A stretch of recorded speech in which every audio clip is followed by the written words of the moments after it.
Hey everybody, I'm David Page, and this is Culinary Characters Unlocked. My guest on this episode, a cutting-edge chef who wants to change the way we eat, Dan Barber. His laboratory is a farm north of New York City. The restaurant he runs there, Blue Hill at Stone Barns, has won 2 Michelin stars. His other restaurant in Manhattan earned 1 star. And his mission, as we discuss, is bringing back something that's been disappearing from the American diet: flavor. Chef, how are you? Good to meet you. Great to meet you, David. Thank you for having me. Well, you're welcome. You've been called an educator, an agronomist, an environmentalist, an activist, a voice for sustainable food production, a pioneer in farm to table, an agent of change, an author, a chef, of course, and one of the most influential people in the world. How do you define yourself? A gastronome, influential. I don't know. I'm kind of squeezing that one in there. But gastronomy is very influential. It's the greatest influencer agent because it's about deliciousness. And deliciousness is defined by a big tent, including all the things you just listed: science, history, culture, obviously flavor, nutrition. You talk a lot about flavor as the main goal of food. Hasn't it always been? And how do we raise flavor? Well, David, I mean, the last 50 years of American agriculture has not been about flavor. It's been about yield and it's been about efficiency. Like round flavor. Tomatoes that can ship. Yeah. Flavor's under siege. You have to go back before our great-grandparents to get a sense of selection for flavor and priorities around deliciousness. Because even the poorest communities had that, and some of the poorest communities in the world still have that. You look at Peruvian peasants who grow only certain varieties of potatoes at certain altitudes. If I said that, I would be like a Portlandia skit. And there goes Dan Barber again, being the elitist chef. But that's not true. Actually, you go through history and you see every culture in every corner of the world has looked at food and pleasure and culture and sense of place as one subject. That's gastronomy. Let's talk about the poor of the eras before our grandparents. Were they not just eating what they could afford, what they could raise? I mean, it's not like they sat around and said, let's raise the most flavorful. I'm not sure it even was a consideration, was it? Oh, David, I disagree with you. You look at Chinese history, look at Indian history, look at French history, Italian history. You start with all of those with seed and the selection process to enable a community to live another day was about seeds that worked. But a lot of seeds work. What direction do you take the seed in, whether it's a grain or a tuber or a vegetable, or a breed of animal, breed of cow or chicken, is influenced by where you are, what region you are. So that's environment and ecology, but also culture. What are the tastes that the community wants for its children? That's selection. And that was done with flavor as a primary focus. After, of course, yield, which is it had to survive in the locality, of course. But that doesn't mean that survival in it or most fit for a region doesn't have to be singingly delicious. And it was. And that's what the greatest proof of what I'm saying isn't history books. It's heirloom seeds or heirloom breeds. Go back to why were those protected like your grandmother's heirlooms? And, a fence was put around those and passed on to the next generation. Do you think it was because they were the ones that had the most nutrient density? No. Was it because they were the most beautiful to look at? No. It was because they did very well where they were, and they were incredibly delicious, and they wanted their children to have a taste of that. 10,000 years of domestication has been about selection for deliciousness. And because you're selecting for deliciousness, you're selecting for nutrient density and for appropriateness to region. That was 9,900 years of that. The last 100 years, we've lost our way. And it's not even we. When we say we, I'm being too precious. It's not the world all of a sudden lost its way. It's American agriculture. We have influenced the world. We are exporting our ideas around efficiency and monocultures and depleted nutrient density. And as I said, flavor being under siege, that is an American idea. And I put the blame squarely on our food system. You say the eventual taste of a product is determined long before it gets to the kitchen. What do you mean by that? Well, I believe that we have overlooked the importance of seed, where everything starts, or the genetics start there. We, in the last 20 or 30 years, have given a nod and an understanding, and I think this understanding has gone mainstream, not just in the chef's kitchen or the high-end chef's kitchen, but mainstream, that food grown locally from farmers that do the right kind of farming produces absolutely the most delicious food. And that, farm to table concept, or however you want to frame it, has been very influential. What I think has not surfaced to the everyday eating culture is the idea that seeds are as important in that conversation as farming, because seeds are where the bank account of genetics are held. And even if you're the best farmer in North America, if you plant a seed that doesn't have genetics that express flavor or nutrition, and again, they're one and the same thing, the best farmer in the world can't express genetics that aren't there. So seed is very critical. And unfortunately, we have not only turned our backs on farms over the last 100 years in American agriculture, we have turned our backs on seed breeders who are responsible for shepherding this kind of diversity into our food system. Well, you started a seed company. You came up with, Barber wheat. Explain the work you've been doing in that regard. David, the work I've been doing has been about pursuing things that make me look like a better chef. All of these ideals that I'm talking about, ideals surrounding nutrition, we talk about flavor, about environmental stewardship. I believe in them all in the same way that you believe in them, I bet. I do. Right. It's hard to argue against those things. What was the motivating factor in the beginning of my interest in seeds was to make me look like a better chef. I don't know where my philosophy on cooking came from. I've had incredible teachers, but I'm now looking back a little bit more on my career and on my cooking style. And I have yet to figure out what is it about my background or about me, in the craft of cooking, that got me to a place where my plates are very simple looking. There's a lot of technique. Behind me are 40 cooks who've been working very long hours to get precise. So the techniques are there, precision's there, but the plating is, I don't generally have more than 3 ingredients on a plate. My plates look very simple. There's no tweezers in my kitchen. And I don't know why that is. I prefer to eat that way, and I don't like food fussed over, although I'm not unimpressed by what chefs around the world do with very complex plating. It's incredible. And the flavors they're able to capture, it's incredible. It's a genius. I don't have it. So, well, many people would disagree. But I appreciate, I'm not being falsely modest. I have other talents, in the kitchen. And one of them is technique and precision. I really do. And product. I do. But what I'm saying is my interest in the simplicity, or at least ostensible simplicity of plate, led me to have to be very diligent about where my produce comes from, where product comes from, because I wasn't hiding anything. I was naked before the diner, and right. In that sense, if you want to be successful, which I was hungry to be, you got to figure out, okay, this is how I do things, then I got to deliver. And that got me to be very close to farmers. Look, I grew up in part on a farm, so I had that inculcated, but I really got very into not just who the farmer was, but how they were growing and what the soil was and what the rotation was. It got very, as you kept drilling down, you can continue to go. And actually, that's my point, is that at a certain point, I wasn't just dialing into the farmer and the time of year, but I was dialing into the variety, the seed.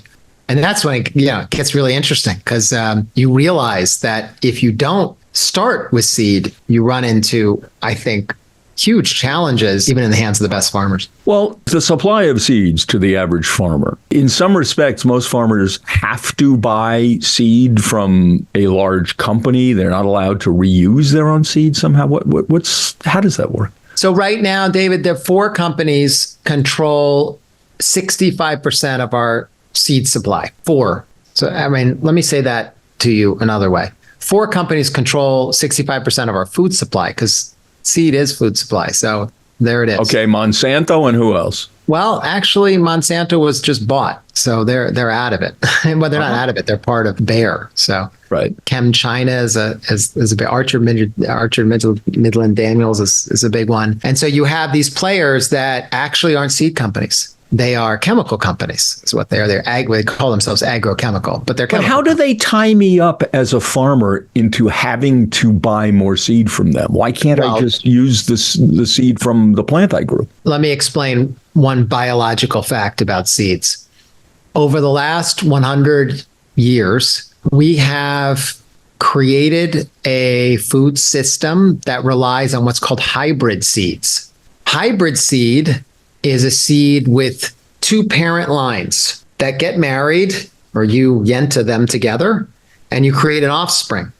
And the offspring is what we eat. It's called a hybrid vegetable or fruit or grain. We do that because we have discovered through science that when you take 2 parent lines and you put them together, the offspring has what's called hybrid vigor. It is a vigorous plant because it has these combination bricolage of genetics going together that, boom, the yield is better, the plant is stronger, the disease resistance is better, flavor is better, the nutrition is often much higher. It's a very exciting scientific breakthrough, and it's produced a lot more food. I can say there's a but coming, and the but is it requires an enormous amount of expense because you have to take care of these parent lines, you have to marry them, you have to get into the seed business. Therefore, seed companies only really came into existence about 150 years ago. Before 150 years ago, we get to what you asked in your question. Why don't we just save the seed? Because in an open pollinated, not hybrid, open pollinated is one variety. You keep selecting. So if I'm looking out on a field of zucchini, if I took 99% of the field, the rows of zucchini, and I left 1%, I would left that to go to seed. And then at the end of this August, I would take this, or September, I would take the seed and I would replant that next year. That's free and that's easy. And that's how agriculture existed for 9,000 years. It's just in the last 150 years that we have become enamored. And I would say rightfully so, because the results speak for themselves. They sort of say it all. Hybrids are amazing. And because hybrids are amazing, and they're expensive to produce 2 parent lines, the offspring, you need seed companies to do it. And that is the birth of seed companies. If I take the seed, I have a plant that grew from a hybrid seed. Why can't I just take the seeds off that plant? If you took that seed off of a hybrid plant, you will cultivate a community of crazy cousins. That's what ends up, it doesn't breed, it's called breeding true. It doesn't develop into zucchini that looks anything like the one that you loved. It splinters into a million cousins. And some of those cousins, as we know around the Thanksgiving table, are ugly and not desirable and inedible. And it's a big mess. And so another way to describe hybrids is they're sort of a biological patent, because the farmer can no longer save their seed. Now they're relying on the seed company. For a while, that was very good. Farmers paid a little bit of a premium instead of doing what you said. Oh, just go out and save your seed. Boy, you don't have to do that anymore. Oof, that's very nice, cutting down on labor and time. Oh, and by the way, if you buy, you also get results that are 10x in everything that I said. So, okay, and then I'm off and running. And what I'm describing now, if you fast forward 100 years, that's why 4 companies control 65% of our food supply, because in that sense, you have to then rely on seed companies. And what chemical companies realized is that seed companies themselves over the last 100 years stopped actually making money. The business of seed companies is largely, in the United States especially, and in Europe, has largely been family run. They're just like their family came out of farmers, who used to save seeds. They started doing hybrids. They became specialized in seeds. That's how most of those companies that we think about as seed companies, they came out of families. And in the last 20 years, 30 years, those independent small seed companies in every region of the country sold to bigger seed companies, which they themselves had been sold to agribusiness companies, which they themselves are they're just chemical companies. And they see seed as the way Jeff Bezos saw books with Amazon. You get into the home, you get into the garden, you get into the field. And once you're there, you sell the chemical cocktail because that's where the money is. And why are heritage seed, Row 7 Seed Company, your company, why are those seeds, which I assume are some kind of heritage seed, why are they better? David, the assumption, not right. The assumption is also universal, unfortunately. I'm going to try and talk a little bit more clearly about it. But Row 7 is not an heirloom company. Row 7 is a modern seed company that is taking genetics from the past, because heirlooms, remember, they're always very delicious. Why chefs are evangelists for heirlooms, and I used to be. But we are taking those genetics and updating them with other varieties that are more modern, that deal very well with disease resistance, because new diseases are happening all the time. Modern varieties that do very well with nutrients, do very well with yield. So there's a lot of positives to modern seed breeding and hybrids. I believe in hybrids. The problem is that hybrids have taken over the world in a way that these chemical companies control them. So I'm trying to do a seed company that's viable, that produces incredible seed. The problem with heirloom seeds is, while I said they have great genetics for flavor and nutrition, and they're very important culturally, and we need to keep them around, they're actually very elitist, because heirloom seeds don't produce very well in the field. They are older seeds. And because they're heirloom, they were saved, they were handed down from some other place, not here. Not America, that's for sure. So they came over here, and now you're growing them out of place and you're expecting them to be productive. And while they do tend to taste delicious, productivity is not their strong suit. So being an evangelist for heirlooms is actually the 1%ers. So I'm trying to take what we love about actually heirlooms and improving them. Here, look, I'm going to give you an example. Just happened to be doing a test drive of a dish tonight. Can you see that on your screen? For those listening, not watching, sorry, that's a big hunk of green something. Yeah. So what I'm holding in my hand is a new variety of lettuce. Interestingly, this variety of lettuce was produced by a guy who used to be the head lettuce breeder for Monsanto for many, many years. And he was breeding lettuces, romaine and iceberg, principally because romaine and iceberg is 95% of the salad greens we eat. And he was frustrated because he knew that in his selection process, he could produce greens that had so much more nutrient density than iceberg and romaine, which is essentially zero. And Monsanto didn't want him to be doing that because they said there's no market for it. Well, there's no market for it because it doesn't exist. But anyway, he said, well, enough with this. There's a nutrition crisis in America, and the number one eaten vegetable in the United States is lettuce, and 95% of lettuce is romaine and iceberg, and I don't want to be responsible for a nutrition crisis, so I'm going to strike out on my own and produce nutrient-dense lettuces for the masses, democratize it. And when I visited his field many years ago, I stumbled upon this lettuce that I'm holding up. What kind of lettuce would you call it? We're calling it spinach lettuce, David, spinach lettuce, because it looks like a head of spinach. Oh, I thought maybe because when you cook it, it almost disappears. Well, when you cook it does almost disappear, but it's a lettuce. It's a romaine. You see, it opens up to the world. I'm now opening it for you like that. And it's totally photosynthesized. It's stunningly delicious. And we did the nutrient analysis the other week, and I spoke to the nutritionist. It was really fascinating. He was like, I've never seen any lettuce like this. At the end of the day, the results came in where when I'm holding what you're looking at, David, this spinach lettuce is the equivalent nutrient density of spinach itself. So just think about that a second. That means every time you go to eat a salad, you're eating a bowl of spinach. That's incredible from nutrient perspective. Yeah, but see, what's fascinating about that is people feel virtuous eating an iceberg salad, not knowing that it might help you lose weight if you replace a loaf of bread with it, but there's not a whole lot there for you. That's right. And that's why we mix in all this other junk into the salad, because the salad's really a vector for the dressing, or the mix-in. Or those bacon bits. Right, yeah. But that's because you need flavor, because salad is just nothing. But what if salad tasted like the thing I'm holding here?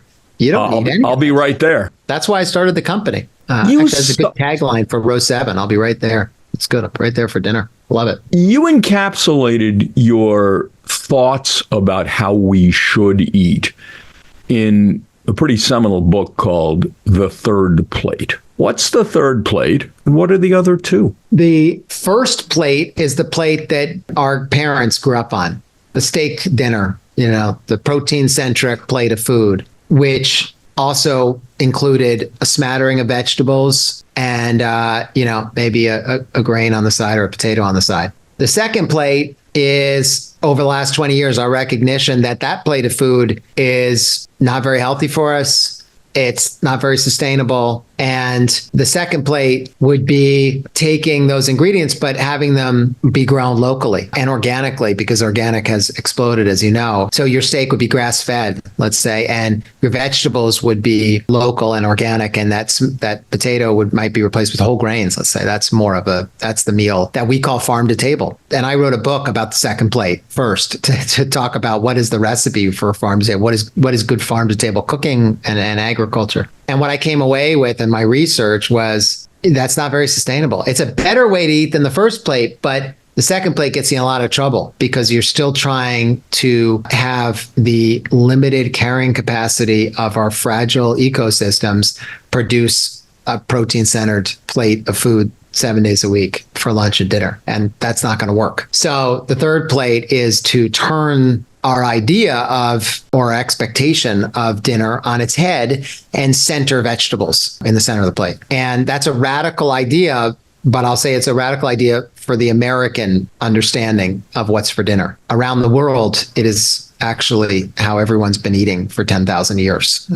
Nobody ate protein-centric plates of food twice a day, 7 days a week. Vegetables have always been at center stage. Grains have always been at center stage. I'm not talking about vegetarianism. I'm just talking about eating meat in proportion to what your land around you can produce. When you say protein-centric, you mean animal flesh-centric, because there's plenty of protein in, for example, beans, right? Yeah, that's right. Are you having any success promoting this kind of eating? What do you define as success, David? Do you think that it will catch on increasingly as time goes on, or as Americans, are we full of crap and we talk a good game about sustainable and organic, but then we go to Popeyes or McDonald's? Well, it's why I started a seed company. Because if we're going to get away from our addiction to the kind of foods that you just described and the meat-centric plates of foods that the world can no longer afford to produce, then we got to make what we do put on our plates sing. And I think that starts with breeding. And I think it starts with seed. So I'm betting on vegetables, but I'm betting on them because I know that if we breed them correctly, we won't say, you know what, I'm going to give up meat tonight because I really should eat vegetarian. We're going to say, I'm so psyched to go and eat these vegetables and grains because I'm not even thinking about meat. That's what good breeding can do. But you're not Good cooking can do it too. I don't mean to, you gotta know how to cook. But boy, it helps a lot when the genetics are in line. You're not anti-beef. Oh no, I love meat, David. I just love it in proportion to what the land can produce, as I said. So I'm sitting here, I'm looking out on a pasturing field of cows. We are in the Northeast, we're in the Hudson Valley. Hudson Valley was sculpted by cows, actually, by dairy. I think there's a real defense in eating meats in this area. Southern California, there's areas in the world where meat consumption is less defensible, let's put it that way. But here, we have a very short growing season. We have terrain that really is suited to animal agriculture. The question isn't veganism versus omnivore. That's not it. The question is, can we eat less meat and do it in a way that's very enjoyable? And I think enjoyable, to define that, you don't need to look like Chef Me to define that. You can look around the world. What cuisine doesn't have that as a definition? Like Cantonese cuisine. Every cuisine that has survived to today has survived because it's very delicious. And it survived basically with grains and vegetables being the center of focus, with meat playing an important flavor enhancing role. And I think that very important flavor enhancing role is not just in our mouths, that enhancing role is in our ecologies because animals play a very important role in healthy ecosystems. Isn't beef bad for the environment? I don't think it's the cow that's bad for the environment, David. The methane? Yes, they emit methane, but I think you have to look at the life cycle of a cow. What's the life cycle? So if you have a cow that's just on grass, that's pasturing 100% of its diet on a diverse mix of grasses, and you are moving that cow constantly, you're emitting methane, but you're also sequestering carbon because soils and grasslands sequester a lot of carbon. But you need to agitate to sequester carbon. So part of the job of an herbivore is to agitate and to be a carbon sequestration machine, which over the course of a lifetime, an herbivore is. But David, that's only if you feed an herbivore a vegetarian diet. An herbivore, by the way, because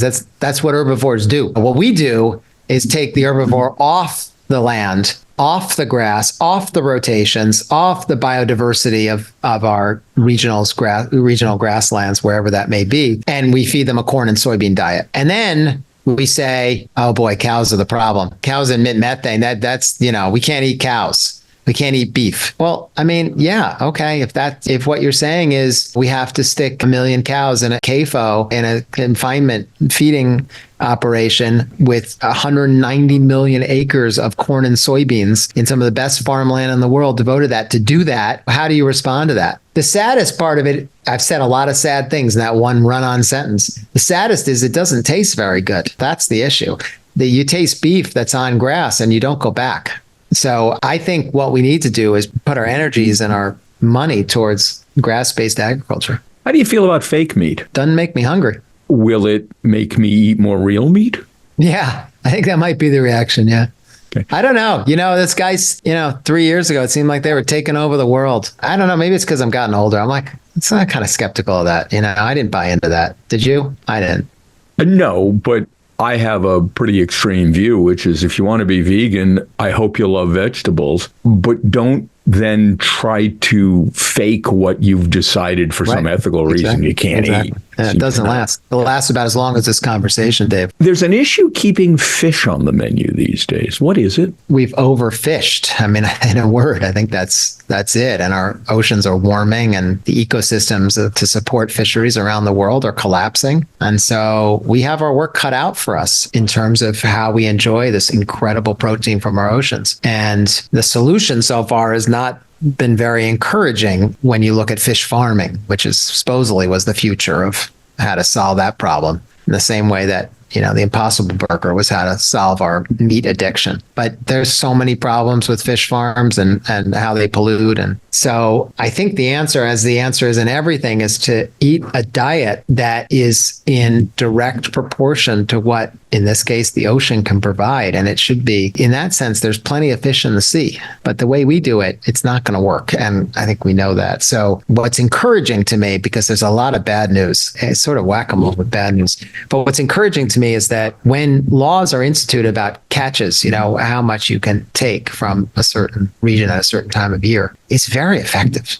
Not just like, oh, that's what it works. It's like, whoa, that's fast. Like if you I look to Maine because I think Maine's one of the better controlled fisheries in our country. Actually, the U.S. and actually it was George W. Bush who did a lot to upgrade the laws around fisheries, but it's actually pretty great. I mean, if you look at Europe and you look at China and India, it's terrible. Just the quotas, and it's just like it's a hot mess. In the U.S., it's strictly enforced, and we've got a lot of ocean line, and where we institute those quotas and those laws, the response from fisheries has been enormously productive and rapidly. Like you look at things like swordfish and you look at things like monkfish and a whole host of species that look like they were in massive decline have turned around overnight, seemingly overnight. It's been several years, but it's because fisheries just took care in how they handled catches. And it's very encouraging. Your views frequently are at odds with the latest conventional wisdom. You gave a TED talk. What is conventional wisdom? Tell me. What seems to be popular belief? Increasingly, for example, foie gras is bad. We're force-feeding animals and you can't have foie gras. Foie gras has been banned in a number of places. You gave a TED talk on a good way to produce foie gras. Explain that. Well, I got to know a guy in Spain, Eduardo Souza, who figured out a way to naturally produce foie gras. The origins of foie gras are about a duck or a goose gorging in the fall to save calories and fat for the winter, for the long winter, and their livers swell to help sustain them through the hard months. What foie gras became is a nice parable for our food system. It became a luxury. It became something that everyone wanted all year long. And we ended up force feeding geese and ducks in ways that did not mimic the seasons and were not natural. I am not a fan of foie gras because of that. And I think the resources that are required to produce foie gras are outlandish and unnecessary. But I think Eduardo, this guy who was my teacher on this, it's really a parable for what's possible with our food system. I could be talking about foie gras, but I could be talking about what we just talked about, beef. Instead of force feeding essentially beef, corn, and soybeans in a concentrated feeding operation, we could take the lesson of Eduardo and allow them to gorge on a diverse mix of grasses, and you get some of the best beef in the world. That thing is true everywhere, and I find it important to remind ourselves of what's possible in healthy environments. How do you define sustainability? I define sustainability as a system of agriculture that after you have harvested your crop, you have over time improved the ecological functioning of the place that you grew what you just ate. That's a very important distinction between how most of us define sustainability today, which is let's do a little less bad. Let's save 80% water usage. Let's cut down 90% on chemical interventions. Let's cut down miles by 300. There's all these fixes that are less bad instead of what sustainable is, which is regenerative, truly regenerative, which is you practice agriculture in a way that improves the environment. That is so foreign to the American understanding of producing food. It goes back to our origins. We came over here. It was the land of plenty. I mean, it still is, but it was like the Garden of Eden. You throw the seed in. It was like most incredibly fertile soils. You had rain east of the Mississippi. You actually had rainfall. And so people came over here, just had so much food, and they weren't good farmers. They came here because they didn't have farms, so they were free to come here. It was just very abundant, and we're still living off that abundance until recently. The soils have started to collapse, and when that happened over the course of the last 200 years, we just moved west. Manifest Destiny was about chasing virgin soil. So we're sort of at the end of that game. And we've added a lot of technology and firepower to our ag system to produce a heck of a lot of food, but not food that's good for us and not food that's good for the environment. So to me, sustainability is about reworking our relationship and our definition of what agriculture is, because the way people define wild food, foraging wild food, is like you protect the environment, and therefore it improves itself. It's like, that's la la land. It's like, why can't we think about agriculture that way? You don't need to deplete ecosystems to produce food, even food for a growing population. You don't. It's a false choice. Protect the environment or feed people. False choice. You run two of the finest restaurants in the world. What's on the menu these days? Well, David, I don't have, where I'm sitting is at Blue Hill at Stone Barns, which is 20 miles outside of New York City. And I don't have a menu here. So I was just holding up that spinach slice because I don't know what I'm doing with it tonight. Every table gets a different menu at Stone Barns at Blue Hill. So you come in and actually a blank ticket comes in the kitchen, and the waiter essentially does an interview with you, and by interview, I say that with quotes because, well, if you came to eat, I think, unless the captain really screwed it up, they would say, okay, this is somebody who's very inquisitive and curious and excited to be here and waited a long time to come. And he's asking questions about this and that. And he's taking a look at the wine list. And all of a sudden, we're like, okay, this is the kind of person, just what I just said, which is not that interesting, but actually it helps inform when you've got, let's say, a lamb that came through the door yesterday. What parts of lamb would you get? Are you going to get lamb chops? No, because you came in with a sense that lamb chops wouldn't excite you. And in fact, what you'll get, and let's say you came in with a partner, with another guest, you probably split the lamb neck because that would be something that would be hard for you to get in most restaurants. We might give you lamb offal, different cuts of offal as a course. But the guy next to you, the table next to you, is a four-top from Wall Street who just finished a deal and they're celebrating, the closing of a VC thing or whatever. Okay, well, they're getting the lamb chops. And I don't mean that offensively. No, I understand. I'm making broad generalizations, but that's what they're here. They're here to celebrate with a big Barolo and some lamb chops. And I want to have that for them. So that's why I have no menus. I don't have no menus because I want to win over the Wall Street guys and win over you. Although, of course, I do. I'm in business to make the diner happy. But I have no menus because my supply chain is the whole farm. And I can't order from my farm lamb chops. So I've got to democratize the animal and the landscape. And I do that by trying to understand what the diner is looking for. Now, obviously, that costs a fair amount of money. And if I can afford to dine with you, I will. But what about the folks who can't? Are there chefs employing your techniques in a more, and I don't mean this as a negative, I mean, people don't understand what it costs to produce great food. But can these ideas trickle down to everyday mom and pops? Yes, we train over our 20 years here. We have 40 cooks in the kitchen. We train the future chefs who some choose to do fine dining. Most actually don't, as the world is going now. Most choose to go to places that can feed people more cheaply.